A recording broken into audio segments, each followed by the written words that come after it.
I'm Felicia, And I'm Ian. and we are the Paranormal Lovers.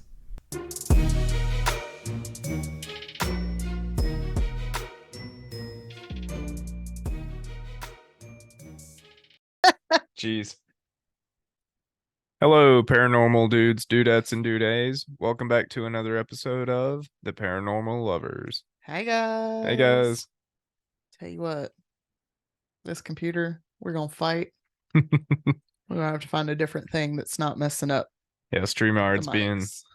being dumb with us. Yeah, it's like messing up my computer, and I don't like that. So, Every time we tried, it cuts the mics to the computer off for some reason. yeah, which makes So, absolutely no sense. like, that's what we need. Yeah. StreamYard. Yeah. That's the whole point of doing a podcast is the microphones. The microphone. So, Yeah. All right. What did you love about this week, babe? I love that our little story about our ghost yesterday. Oh shit. We Yeah. went to a first year birthday party of one of our friends' kids, Yeah. and it was at the old school next to the Balsam Mountain Inn. which you did a episode on. Yep. One of our earlier episodes were on it, and we were sitting there, having a good time, having a birthday party for this little kid. And they blew up a bunch of balloons for the party and started chucking them on, this little stage area that they have. And this whole place has hardwood floors. So, they didn't think nothing of it, just chucking balloons. And then they started popping. So I was sitting there playing Keepy Uppy with my kid Patty, and all of a sudden, bang, the balloon pops. I'm like, all right, well, that was weird. And so we kept playing, and all of a sudden, bang, another one popped. And bang, another one, and another one. Literally, like the whole time we were there for about an hour and a half to 2 hours. And just y'all Hello, like that train. train in the background. Train. Train. I bet that's what Patty's down at grandma's. I bet she's running over to the window going, train. Yep. She always does. But like it was just constant throughout the whole party. Every 20 minutes or so, it would pop. So when the second one popped, I walked over and I'm like, there's got to be something on the floor right there because it popped in the same spot. Mm-hmm. I'm like, I walk over, expecting to see like a nail or like a tack or something down there. Nothing. Not even like a split in the wood right there. We are thinking mundanely that it's possible that the person that blew up the balloons just overfilled them. And they were cheap. And yeah, maybe. But because they were real big, and like Ian even had one in his hands when we were sitting outside, and he was just like tapping it and it popped. Yeah. So, but it was really weird because if anybody remembers from that episode, Sheriff Green was shot in that school. Yeah. And it was literally the first 4 balloons that popped were green. Yeah. So we were like, what the fuck? Yeah, when Felicia told me most of the balloons were green, it clicked in my head and I was like, Sheriff Green. Yeah. Yeah. For sure. It was strange. It was very weird. But it was a good party. I was happy to see that little baby turn 1. So I love that. What did you love about this week, baby? That's still your thing? No. Like it's been a hell of a week in my head. So yeah. I do love the fact that I have tomorrow off for my birthday. Happy birthday. Thank you. So I'm like, I get a day to myself with no kid, no husband for at least 8 hours, and I can just chill the fuck out. You like that game? What game? The game I bought you. Oh yeah. Anybody that listens to Morbid came out with a board game called Lunar Dial. It's about like phases of the moon and stuff. We haven't played it yet because we really haven't had time, but I'm very excited to learn to play that. Sure. I just have to not keep all the moonstones to myself. Right. It comes with like a bag of like 13 moonstones or something, and I want to keep them. Yeah. Can't do that. All right. So I told you that I really hope, I think you're going to like this episode this week. I was looking for something in North Carolina. I was looking for some haunting, and I came across this thing called the Pactolus Light. Mm-hmm. Um, your very first episode, you did the Brown Mountain Lights, Sure. and there wasn't a lot on this one, but then I found more Yeah. ghost lights within the state of North Carolina. Sure. So today we're going to look at 5 different ghost lights within the state of North Carolina. Nice. Like I said, the I want to first say the book that I had when I was a kid had a story about ghost lights in North Carolina. probably. The first one is the Pactolus lights. In the early 1900s, a young man named Edwin Cox was a student at East Carolina Teachers Training School, which is now known as East Carolina University in Greenville, North Carolina. One night, he decided to ride from Greenville to Pactolus train station to meet his girlfriend slash fiance when she came in. Some sources say she was already his fiance, while other sources say he was going to propose to her. Mm-hmm. So Edwin hopped on his horse and took off to meet the train. But this night, the train was running very late. Edwin ended up being all alone at the station in the dark. But he was not truly alone. There were 3 men who were walking down the tracks and spotted Edwin and his horse. It was a fine looking horse, and they decided they would much rather ride to their destination than walk. So they hid in the bushes, and once Edwin got close to them, they jumped out and ambushed him. Horse thieves. They killed him and hid his Mm. body in the bushes off to the side of the tracks. But unfortunately for these dumbasses, they had spooked the horse and it took off back home. Ah! 2 days later, the horse made its way back home, and seeing that Edwin was not with it, his family became very concerned. Sure. They took off to the train station and searched all over, but they never found Edwin's body. Hmm. Legend states that a single light can be seen walking along the tracks. It is thought that the light is the spirit of Edwin letting his girl know that he showed up to meet her. Oh, that's sad. It is sad. I found a video on YouTube by Camo 4x4. There's a clip in it where he zooms in on the light, and to me, like, it almost looks like the shape of a square lantern. Mm-hmm. And there's not much in his video where it does move, but there is one clip that's about 30 seconds long where you can track it moving across the screen. Oh, that's spooky. And like, so it's not like a car because it's like staying there. You know what I Sure. mean? It's not moving, it's not driving, it's only one light. It looks like a dull yellowish color, almost like a candle in a lantern. Mm-hmm. Um, the tracks have been removed and the station demolished. There are signs stating that it is a private property and people have been ran off the property. But if you look on Opus, the online parcel information service, it shows that the land is still owned by the state. Hmm. If you dare go down there, lore states that you drive down the road, park, flash your light 3 times, and wait to see if the light appears. I want to go. I bet you do. All right. The next one, So there's no train tracks there anymore? no, Huh. I don't think so. No, it's like overgrown and stuff now. Spooky. It is I mean, spoopy. spoopy. All right. The next one, thank you for that, because this one, shoo. It's called Ephraim's Light. Ephraim's light. Yeah. Hmm. The Woodruff House is a preserved plantation house outside of Seaboard in Northampton County in North Carolina. There is said to be a strange yellow glowing light that can be seen darting from room to room throughout the windows, or through the windows. Legend has it that the light is of an enslaved man named Ephraim. Ephraim killed his enslaver, Martin Woodruff, and fled the property. Unfortunately, he was hunted down by a posse and brought back to face a horrible fate. He was burned at the stake. Jesus. White people. Lore states that the light is Ephraim's spirit bound to the place of his brutal death.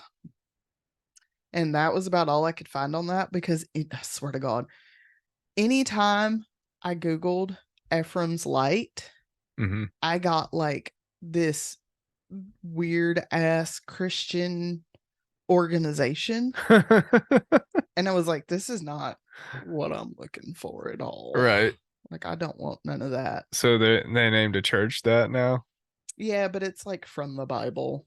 Huh. So I don't know. It was weird, That is weird. but sad. Um, Sure. Probably happened a lot.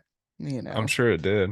it kind of like when I read that, I kind of had to like take a minute because you hear a lot of people being lynched and hanged back then, but to burn a man at the stake, Right. That's got to be a horrible death. it's got to be terrible. Like they didn't even do that in Salem. A lot of people think of witches Right. and getting burned at the stake, but in Salem they hung everybody except for that Hung one him. guy that was crushed to death.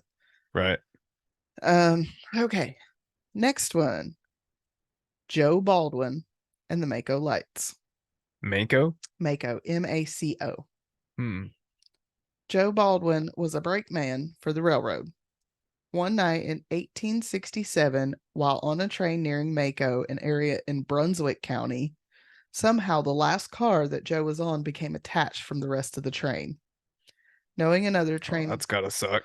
knowing another train, yeah, was due to come through, Joe frantically waved a lantern off the back of the car.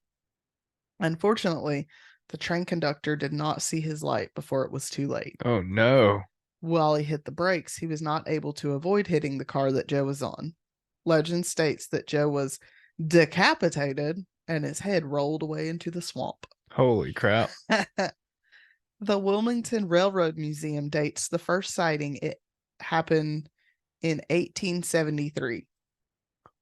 Many people have saw the light over the years, some even claiming to have been chased by it.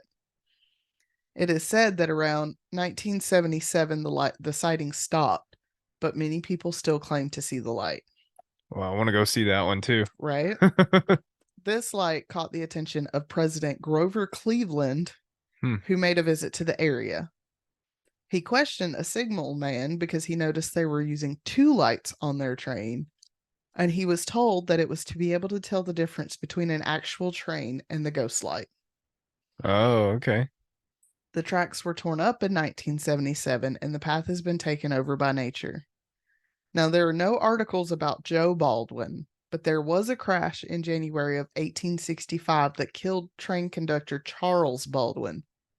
From what I could find, his locomotive had been detached from the rest of the train, and when he was headed back to pick it up, he hit it and flew from the locomotive, dying a few years later in the hospital or a few days later in the hospital from his injuries. So people Dang. are thinking that the Joe Baldwin um, story is a mixture of Charles Baldwin and other train stories about people getting decapitated, like the one I'm going to tell you next. Right. The Vanderlights? The Vanderlights. Hmm. Now, this train story has one of two possible victims. The first is a train passenger who went to smoke or do something, and when the train came to a sudden stop, he fell off and was decapitated. Right. The more common story that I found is of a railroad employee named either Archer or Arthur Matthews. He was at the station one night waiting for the train to come in when he heard a strange noise. He stepped out onto the platform with his lantern to see what it could be. When he lost his footing on the slippery platform and fell to the tracks, hitting his head and becoming unconscious. One source states that the conductor on the train coming in had slowed down as he approached the station, but not seeing anyone on the platform, he sped back up. Unfortunately, he did not see the man on the tracks until the very last minute, and even though he hit his brakes, he ran him over. Dang. Trauma! Trains are so dangerous. Trains are dangerous because people need Respect to be them. careful. Yeah. Yeah. And I get like this guy, he didn't do it on purpose. The platform was slippery. He heard a noise. He went to check. He fell off, hit his head. But yeah, people like this is why I'm anxious about going back to New York with Patty because you know how crazy and wild she is. And when the Sure. first time we went, she was in a baby, so I had her ass in a stroller Yeah. so she couldn't try and get close to the edge. Yeah. Like if something happened to her, I'd have to snatch her ass up and then whoop her ass. Even though I don't actually do that anymore, I would. Right. Um, some witnesses have reported seeing the light in a distance, approaching them only to disappear once it is within arm's reach, only to reappear behind them. The author of nightskyii.org claims that one night when they were coming home from the grocery store, he was crossing over the tracks, and when they looked towards Vander, they saw multiple lights within the trees on either side of the tracks. They stated that the lights ranged from white to orange, red, blue, and green. They said it looked like a huge swarm of bees that danced through the trees from the ground all the way up to the top of the trees. Oh, that's wild. It is wild. And they said they Spirit lights. went home and tried because they had groceries, so they went home, took the groceries home, and they tried to get their wife to come out and look at, but she didn't want to. So Right. they went and sat out and watched it for like 30 minutes. Wow. Yeah. I want to go see some ghost lights. Yep. Be Now, awesome. have you ever heard of the Thomas Divide lights or the Cherokee lights? Maybe. This one I found real interesting. West of Brown Mountain on the Blue Ridge Parkway near the reservation of the Eastern Band of the Cherokee Indians, there are the not so well known Thomas Divide or Cherokee lights. There are a few legends about what they could be, as these are not as well known as the Brown Mountain lights, Sure. but they are similar. Hmm. There are a few reports of people's experiences seeing them and videos, which I watched. Thank you very much. Nice. Were they pretty cool? That it was pretty cool. I think I was watching them that one day that you were like cooking dinner, and I was like, oh shit, oh shit. Okay, from southernspiritguide.org, I found an article by Lewis Powell IV about a couple of experiences they had seeing the lights. One was they had went up there with their parents, and they saw a few lights that flickered on and off. Some would be dim and then brighten, or be bright and dim. They claimed to have seen one light divide into two lights, and a light that changed from red to white. Hmm. And I actually, on one of the videos I watched, it did. Changed color? It changed color. Huh. From white to red, and then back to white. That's some poltergeist shit. Well, okay, and I'm not trying to say that like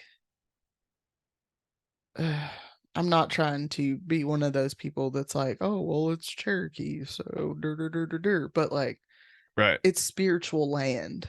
It's sacred land. You know what I mean? So right. I'm sure there's some shit that went down up there, especially with colonizers. Mm-hmm.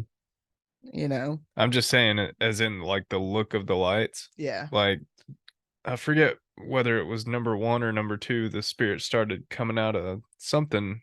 It was like a portal or something. And when they would come out, they would look, like a flashlight shining at a camera with like the how they have the flares on the top and the bottom and the right and the left. Stop, because that's kind of what it looked like. And then it like, but they would look almost like rainbow in color and like shine either a red or like a green or in certain ways and then change. But see, I saw the Poltergeist when I was like 10, and I have no desire to watch it again or right. any of the new ones. So you would think I'd be different having a paranormal podcast, but nope, I don't really like scary movies. So right, she doesn't, guys. I might watch one at 12 o'clock in the afternoon. Now me, I will. Yeah. I'll get together with some of y'all and have a watch party of some spooky movies. Listen, you want? Having kids for some reason, or having that kid for some reason, just like fucked up my whole brain. So I can't.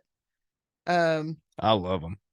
Now, on another one of their visits, they saw a light shoot up into the sky like a bottle rocket, circle around, come back down towards the ground, and then repeat the process several times. See, I wonder what's up with that, because the Brown Mountain Lights said the same thing. Right. It is very similar to the Brown Mountain Lights. Sure. It's just not as well known. Yeah. On yet another visit, they were sitting with a friend hoping to see something when they heard the call of barred owls down in the valley. Oh no. There was a response from some owls closer to the overlook they were at, and then the lights appeared. We had an owl all the time when we lived in Canton. Every night, like about 1 o'clock at night, it'd go off. I love that owl. I also love the red-tailed hawks that we had out there that had a baby every year, but it was cool hearing it every night. There was a response from some owls closer to the overlook, and then the light appeared. For about 5 minutes, the dim light got brighter and brighter and moved around. Legend has it that when you go up to the overlook, you want to park facing Thomas Divide Ridge. You should honk your horn and flash your lights, and then wait. Hmm. And then in the video that I watched, which will be linked in the show notes, you can see like there's this one main light that stays on a lot. Occasionally, there's a second light that pops up like off to the side of it. Mm-hmm. It'll kind of like blink and then it goes out. But there's another light that looks like it's on an opposing ridge Right. that comes on. And it's almost like they're signaling to each other Sure. and they don't move. Like in that video that I watched, they didn't move. Hmm. They were just there. But you can see them get like they'll be bright and then they'll go dim, bright and then they'll go dim. And then that first one that showed up, there was this one clip where it got like it like came on and it was kind of red and then it got white and then it got bright like it flared. Sure. And I was like, but why? Hmm. Now, one possible legend states that there was a Cherokee shaman who fled with his family and some of the tribe to get away from the colonizers. When he was found, he was murdered, dismembered, and his body parts were spread across the mountain. It is said that his spirit is searching for all of his parts to this day, which is real fucked up. Yeah, that's messed up. Burning people at the stake, chopping people into pieces, and spreading their body parts across mountains. What haven't our ancestors done? Right. And then a couple other legends that I could find. One of them points to the possibility of it being the lanterns of the Cherokee Little People, which we have not covered yet, but we will. That's cool. Yeah, they're very interesting. Right. Or possibly it being fireballs being thrown by Judicola. Nice. Yeah. I don't know why he's throwing fireballs at people, but he judged people, so right. Maybe he's like, you're an asshole. Here's a fireball. Pew. Get out of here. So that was a few of the ghost lights of North Carolina.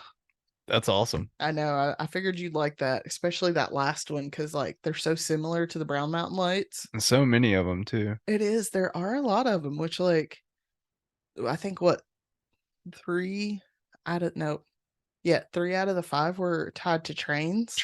People getting hurt or dying in around train tracks. I mean, I could see that. Which it happens a lot. Like they tell, like there's a reason they tell you not to walk on the train tracks. Yeah. Because it's dangerous. It is dangerous. And if you don't get the fuck out of the way, what was that one movie with the 4 little boys that went walking across the train tracks? Stand By Me? Stand By Me. If you have not seen that movie, that's a very good reason why you should not be walking on train tracks, okay? Yep. Admittedly, they were on a bridge, but still, don't do it. Well, they were after a guy that got killed on the train tracks. They went to look at the dead body. Yep. Which, like, kids are weird. But I don't think Patty would be okay. I don't think Patty would do that. But then when they were going to look for him, they were walking across that bridge and the train came and they had to like jump off the bridge into the water. Yeah.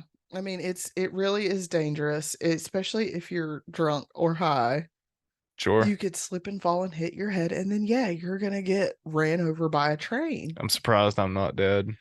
Seriously, yes. Yeah. Y'all, bro had issues back in the day. I like to walk tracks. Just the thing. Drunk. That was a long time ago, though. That was a long time ago. I mean, I did it as a kid. I took you by one place when we went back east last weekend, where me and my brother and our friends, we used to like run on the train tracks and we'd climb up the side of this hill and sit at the top. I mean, in North Carolina, it's like the quickest way to get somewhere because the train just like cuts straight through the middle of stuff. I mean, honestly, it's the quickest way to get anywhere, really, period. If you don't have a vehicle, if you don't have a means to get a car or fly in a plane, like, sure, you just take the train tracks because they crisscross all over the country and you can get anywhere following a train track. You can. Although I could see, like, I couldn't do it because when I got to a spot like that bridge in Stand By Me, be like, nope. You know that would not end well. That would not end. I'd be like, nope, nope, nope, nope, nope. Right. So yeah, guys, I hope you enjoyed that episode. If you would like, you can head on over to Instagram or YouTube and search for us at The Paranormal Lovers. You can send us an email at theparanormallovers@yahoo.com. Let us know what you think about them spoopy lights. Yeah, let us know what you think about the spooky lights. Shoot us an email. Have you seen any spooky lights that you I'd just love to weren't see some sure of? spooky lights. You know what? Doing the research for this episode, there was one time, and it wasn't with you. I Hmm. was, I feel like I may have been a teenager or maybe like early 20s.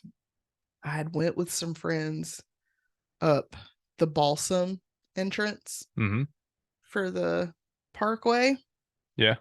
and we saw a light on the mountain, Hmm. and I still don't know what it was to this day. Right. Like, and I remember them telling me that it was like a ghost light of some kind, Sure. but it just looked like a lantern. Hmm. Like, because if you know enough about lights, you can kind of tell the difference between like candle flame, a car light, Car lights. or a flashlight.